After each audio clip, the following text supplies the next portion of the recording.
Welcome to the HRchat podcast, bringing the best of the HR and talent communities to you. Welcome to another edition of HRchat podcast. Once again, I'm your host today, Tim Baker, and today we have with us Jason Lauritsen. And Jason leads the client success team for Quantum Workplace, where his team is responsible for helping clients make work better for employees every day. He also leads the research team behind Quantum's Best Places to Work program.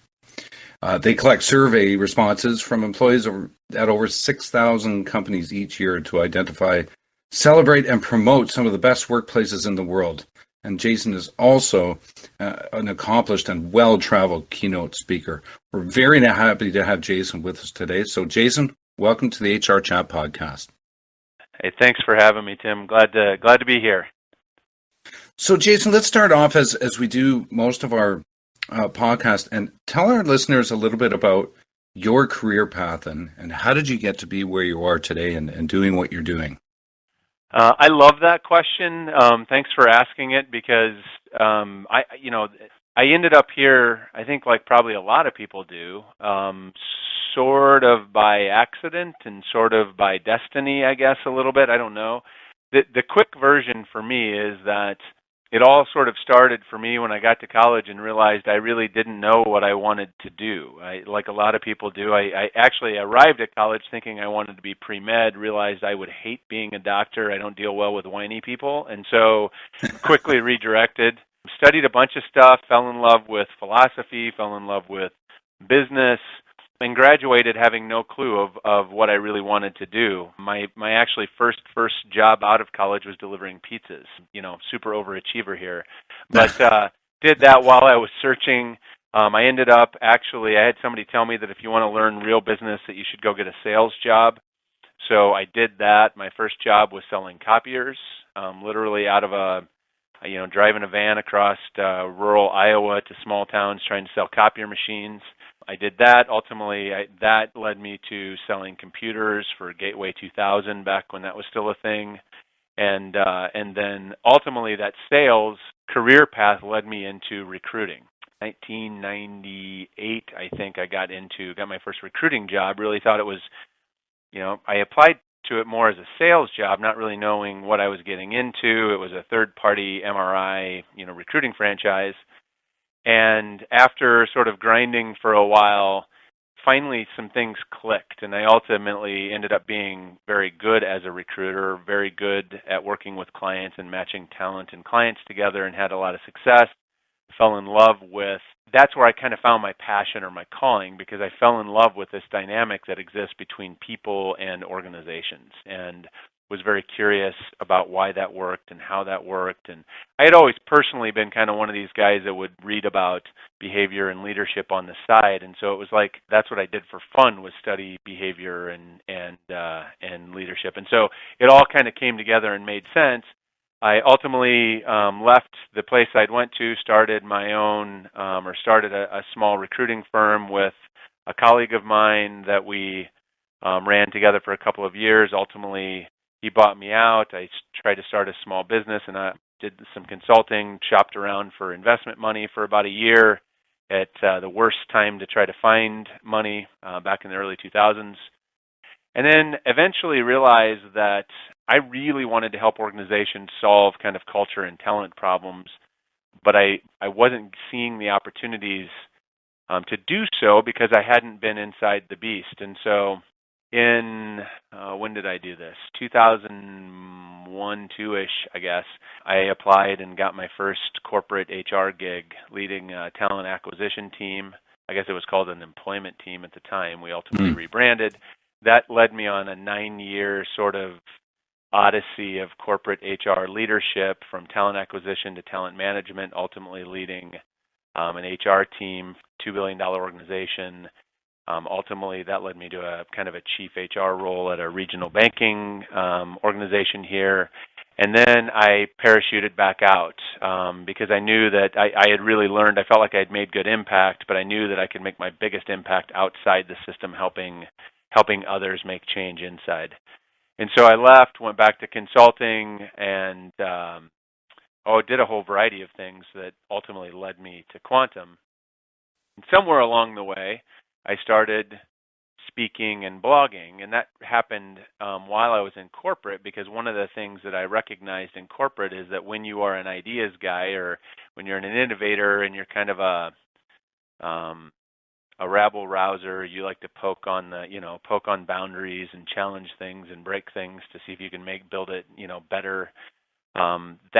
That gets old really quickly for the people that you work for, and so I needed an outlet to talk about ideas, to talk about those things, and so I started blogging. I started speaking. My first couple speaking opportunities were at conferences.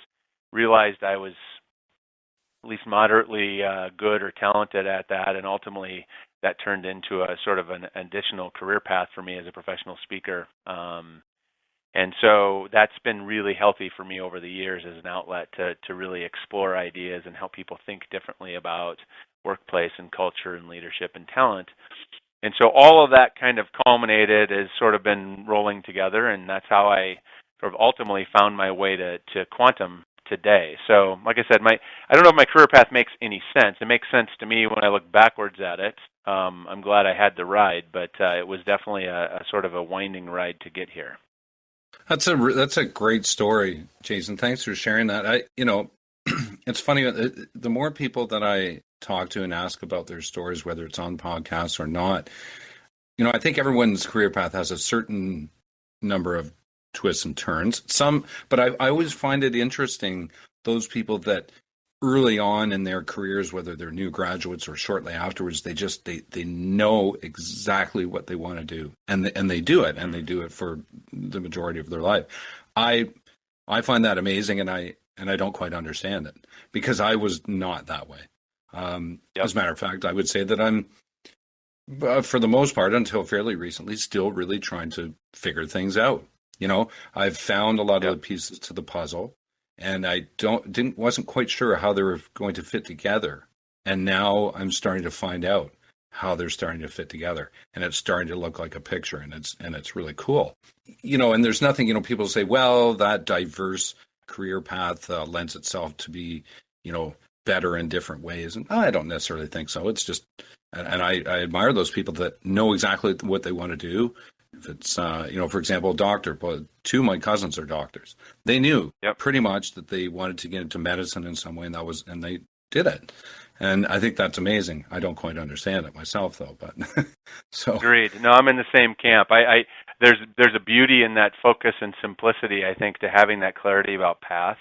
But I'm with you. I have some clarity about, the problem is I have multiple paths, right, that I want to travel. And so I think it's like, how do you converge those paths? And I think that's been my quest, is how do I converge the different paths into something that makes sense to travel at once, that benefits all. And so I also described that I think I'm a classic. I think it's becoming, there are elements of my story that are very much sort of the almost classic or cliche, almost any more Gen X career path, right? I mean, there's a lot of bouncing around, and there's some individual independence and ownership, and there's some tribal stuff in there, and there's whatever. So I'm a little bit of a product of my generation, I think, too, piled on top of a lot of other things.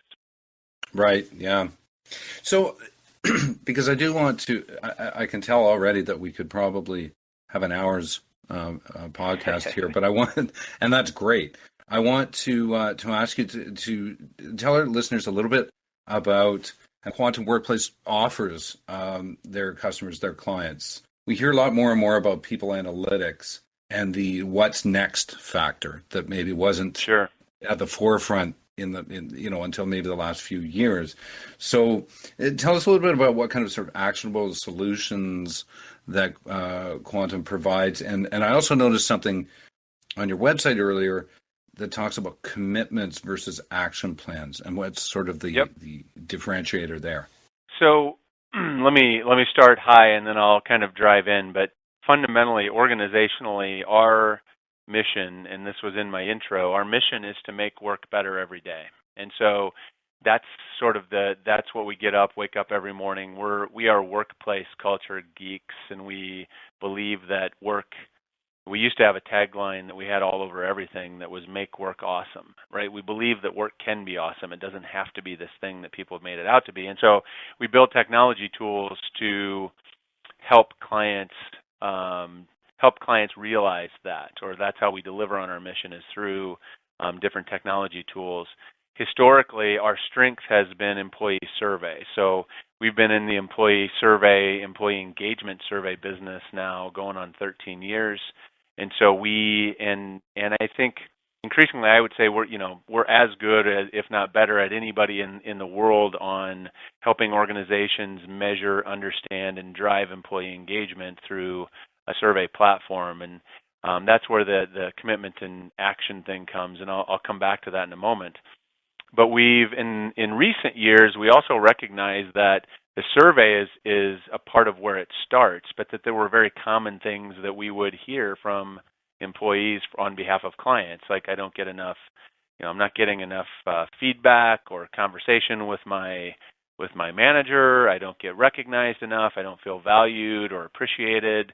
These are all common things that come, or I'm not clear on what's expected of me. And so we started looking to address those things through technology. And so we've built a recognition platform that's really about enabling and sort of making it easier and more fluid to recognize and appreciate each other, peers, managers, whatever. It's across the organization. We have a goal management platform designed to help people create clarity or get clarity about what's expected of them and how their performance is measured. We have a platform that facilitates one-on-one conversations for managers. That's a very, very easy, powerful way to create better interactions. We have a feedback platform. And so we built these tools to help leaders, organizations basically leverage the power of employee feedback to make the work experience better. That's really, at the end of the day, what it is for us. So host of tools, and then we help, my team's job is to partner and support our clients in making sure that they can take these tools and realize the impact that they came to us for. So that's the elevator pitch on Quantum and what we do. To your question about actions and commitments, in the engagement survey business for years, the language has always been, we do a survey. As a manager in an organization that does a survey, I get my results back, and then I am to work with my team to create an action plan. So what are we going to do? How are we going to take action to improve our results? And there's nothing wrong with that. I think that's a description of that. But what we found in working with our clients, there was something very powerful in the language of, action is good, commitment is better. And a commitment is essentially, as a manager, as a leader, what am I and what are we as a team committing to do, committing to each other, committing, to the team, that we will do to make our work experience more engaging, to create a stronger sense of connection with our work and between each other. And so it's not, when we say commitment planning, it's in essence what we mean is action planning, but with more intention, with more, sort of more meat to it, that we're committing to do this. It's just sort of a semantics thing that we found, and our clients have really liked that it creates more of a sense of accountability or responsibility around those action plans. Oh, that's great. And I imagine with that, and I like that commitment side, that intention, and I imagine what comes with that, which I think is very important in a lot of areas of, anything having to do with work, is the accountability part. Is that when you're making a commitment, it's not just to the plan, but it's to yourself, to the people that you're working with on your team, and everyone else that relies on your results and your deliverables too. We've talked about, I remember talking not too long ago about accountability partners when it comes to, it could be anything really in life, personal or professional. And I've been, myself personally and professionally, have been focusing on that commitment side of things, not just making a plan, but with the intention, the actual intention and commitment that goes along with it. So I like the way that that's put. You mentioned before that you had to create a bit of an outlet for yourself, for your innovative side and your creative side, and I believe that to be Talent Anarchy. And why don't you tell us a little bit more about that and your speaking, and you told us a little bit about why you did it, and just maybe tell us a little bit more about your experience with that and what you're doing now. Sure. Yeah, so that's actually another part of that kind of Gen X narrative that I was saying, and that going back, the story sort of overlaps. That in 1998, when I went into the recruiting business, I ended up working with a gentleman there named Joe Gerstant. We only worked together for about 4 months, but it was such a terrible work environment that we were in that we, there was a lot of bonding that happened between employees just over survival. and so we spent a lot of time at happy hours, self-medicating at that back in the day. And we bonded. Joe and I connected together. We became great friends, spent a ton of time together. And then over time, we also realized that not only were we great friends, but we also shared a common passion around having an impact, making a difference, making things happen. So at some point, Joe and I, outside of work then, he had moved on to a different job. I was still doing something similar. We formed a couple of different nonprofit organizations together. That led to eventually one of the things that we were involved in the community led us to actually doing some speaking together. We created this kind of way of going out. It's a long story, but the two of us were going out and doing this sort of presentation for groups of young people in Omaha. And we were having fun, and it was awesome. It was just a lot of fun for us, and we were doing good work. And we realized at some point that we were pretty good at this. We're like, you know what? People seem to really like this. They gave us the Chamber of Commerce gave us an award for the work that we had done. This is pretty cool. I bet we can maybe get paid to do this. If we had some, Yeah.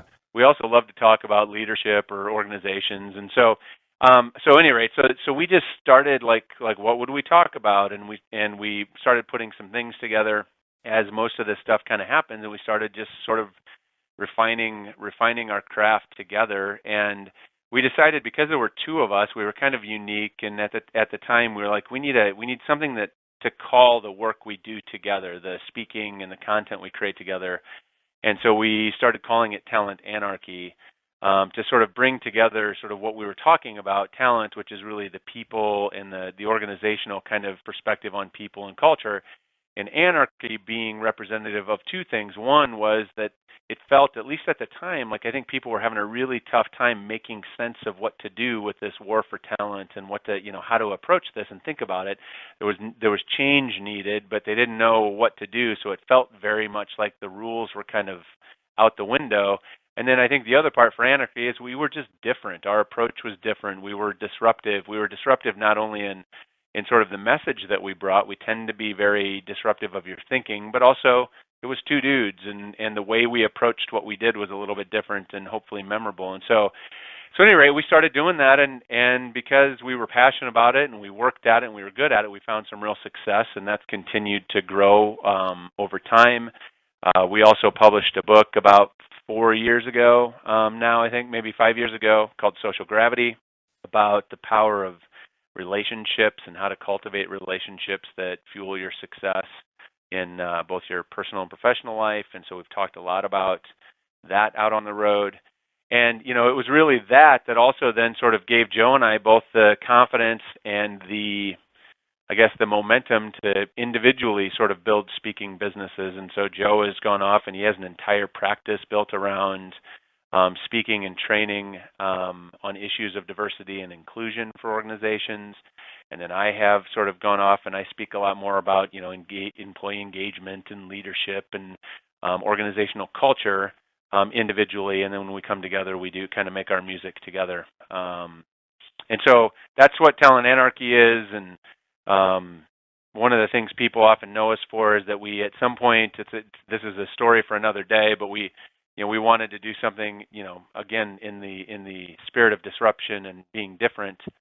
I started doing this thing at the beginning of some of our presentations where I, essentially teach the audience a bunch of dance moves, and we do a flash mob at the beginning of our keynotes in some cases. And so that became something that people loved. And so but it's fun. I get to travel around, be paid to do something I love to do with my best friend. It's one of the coolest things. Cool.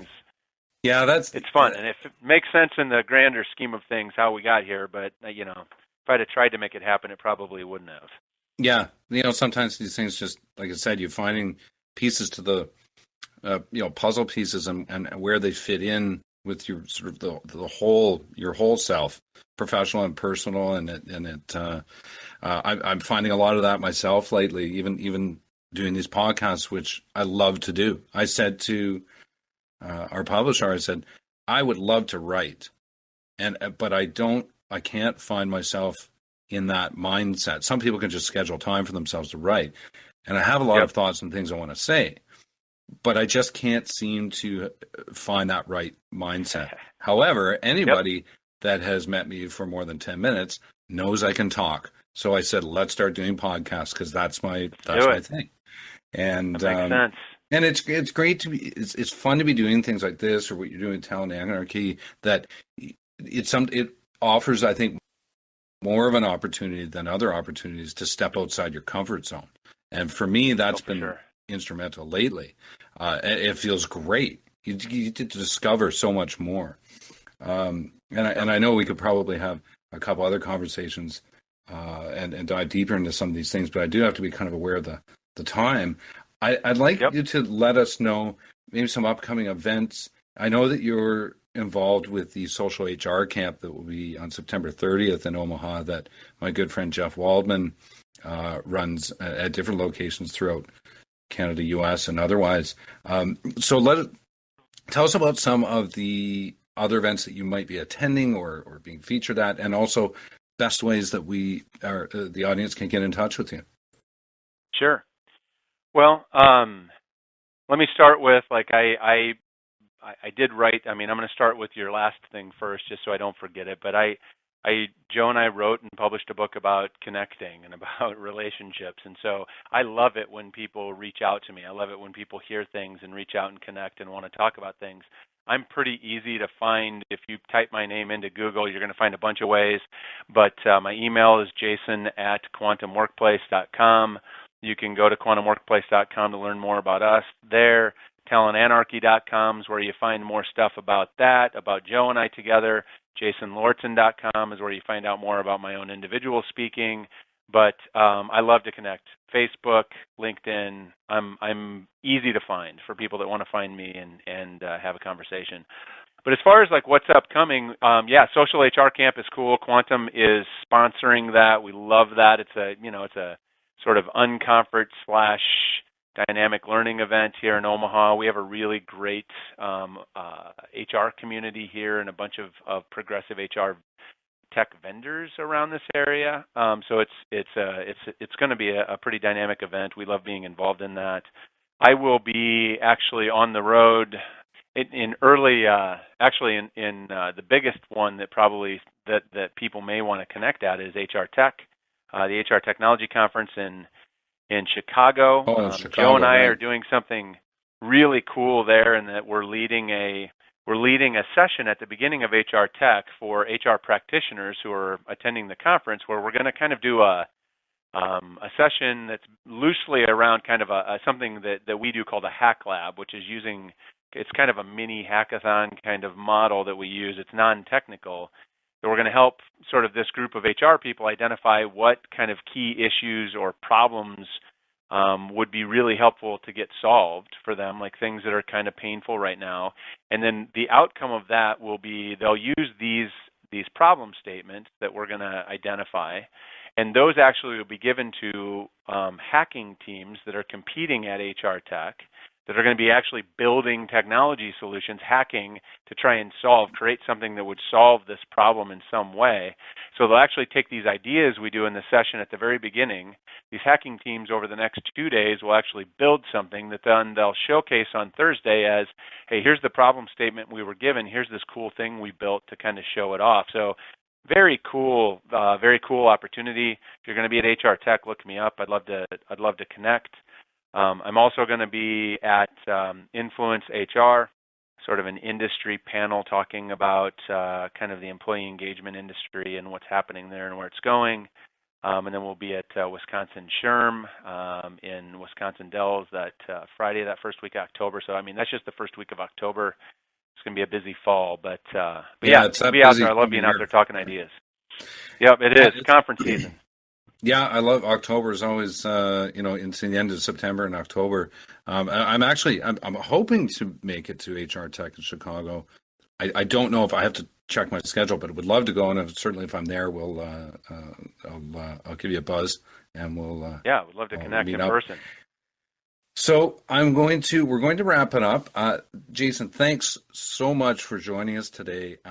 Really awesome hearing about your career path and what you're doing now and how you came to be where you are. I know that we'll have some conversations in the future. We'll dive a little bit deeper into some of the finer points of what we talked about today. But thanks again for joining us, and hope that we'll connect again soon. Thanks, Tim. Thanks for having me. It's been fun. Absolutely. And to our listeners, thanks so much for listening, and we'll see you next time on HR Chat Podcast. Thank you for listening to the HR Chat Podcast, brought to you by the HR Gazette.